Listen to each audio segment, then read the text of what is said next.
Hello there. As you can tell, I didn't do a reaction to episode 5 of Loki just because it was pretty much the same thing over and over and over again, and I get tired of repeating myself, surprisingly. So, I decided not to do one. Now, final episode, Loki episode 6. That's right. I'm about to monologue, son. Don't forget to like and subscribe. Okay, Loki episode 6 finally dropped, and you're finally going to see the man behind the curtain. Honestly, first I gotta say, if you're gonna try and do a bad guy, why are you doing a Rick from Rick and Morty kind of villain? Basically, someone who created portals through other dimensions. They started sharing their knowledge, sharing their peace, sharing all their information, and then war breaks out. One Rick ends up standing up against the rest, and then there's a Rick Citadel. All that crap. It's just like, I was watching this, and it was just like when he started telling his background story, it was just like, this is Rick, just without his Morty. This is one of the nicer Ricks, just without his Morty. So it's basically a war of Ricks without their Morty. It's one of the dumbest things. It's just like, you couldn't give us a better background?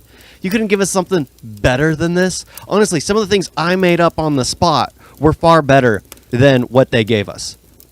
I was just making it up on the spot. I didn't actually think things through. This thing was not really, it was poorly done. Poorly done. It was basically, and what was it? The Furious movies? The character Cypher, Charlize Theron, whatever her name is, does nothing but sits there and gives speeches.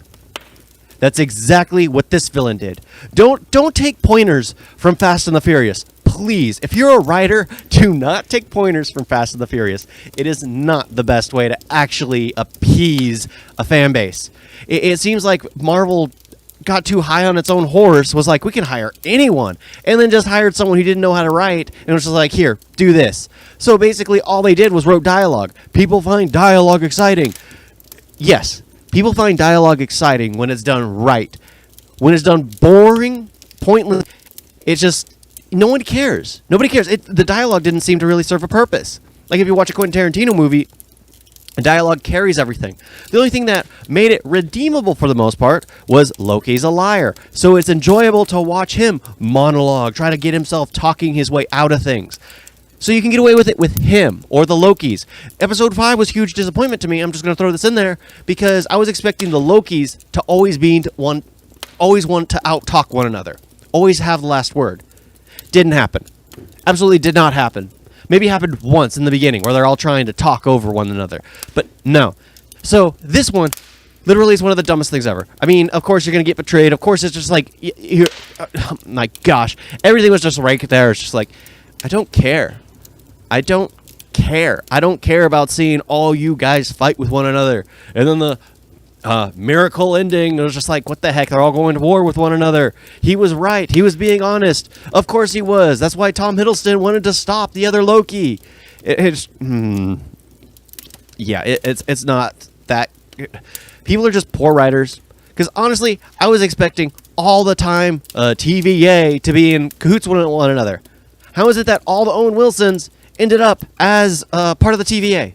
In every single timeline. That makes absolutely no sense. If one timeline's a dictator, why is it doing exactly the same thing as the other timeline? Exactly. If one of them's trying to be benevolent, why is it doing the exact same thing as a dictator timeline? It just doesn't make any sense. Everything is just like, so every timeline is exactly the same. There is no differentiation between them both. Owen Wilson is a jet ski loving character in every single world. Nothing new. He's a variant in every single world. There must be a Loki in every single world. It doesn't make sense. It is aggravating because also they're talking about multiple variants of Lokis. But the thing is, if you're in one timeline where there's only one Loki, Tom Hiddleston, all the variations of that Loki, all the variants, would be Tom Hiddleston in that timeline. Now, if you're doing another timeline, I could understand there being various variations of them. Female version, the giant troll version, every version you can imagine of. Why? Because it's a completely different timeline. So he will develop differently. He will be a different character. But in one timeline, he will always be Tom Hiddleston. That's just it. That's exactly it. Well, why? The only thing that I accepted was the old Loki, because it was like, okay, that could be Tom Hiddleston as he's older, just a variation of him. But oh man, I'm just talking too much. No. Story's crap. Story's absolute crap. They had no clue what they were doing. Like I said in the beginning, I either said it in my or when I was doing a tittle tattle with my on my podcasting channel, on me and my friend's podcasting channel. They literally signed Tom Hiddleston and realized, oh crap, we have Tom Hiddleston. We have him for this period of time. Let's throw him in a show. And it only worked because Tom Hiddleston. But the second you shut him up and put someone else in the driver's seat of the one doing the talking, don't care. Absolutely don't care. Because I don't have the same attachment to this, what was he? The last man on Earth, the last man alive, he who remains, whatever it was. I didn't care. And what was it in Rick and Morty, where the Vat of Acid episode, where we're not hacks, we don't do time travel? Yeah. Don't be a hack. Don't do time travel. As soon as you do time travel, you get people like me who start hating your guts because you did it wrong. You absolutely did it wrong, and you've already created a system that's broken. No, they planned for all this to happen. Yeah, right. Quit trying to see things in as just like, oh, that was all planned. No, you guys are just grasping at straws at this point. You have no clue where things are going. Proof with Black Widow, which I will talk about at some point in time. Oh my gosh, I don't think I can say much more about this. Don't copy Rick and Morty. Don't try to take something that's supposed to be a comedy and try to make it a serious. Because I was thinking he was trying to be playful, the villain behind the curtain, but it just didn't care. Thank you all for watching. Toodles!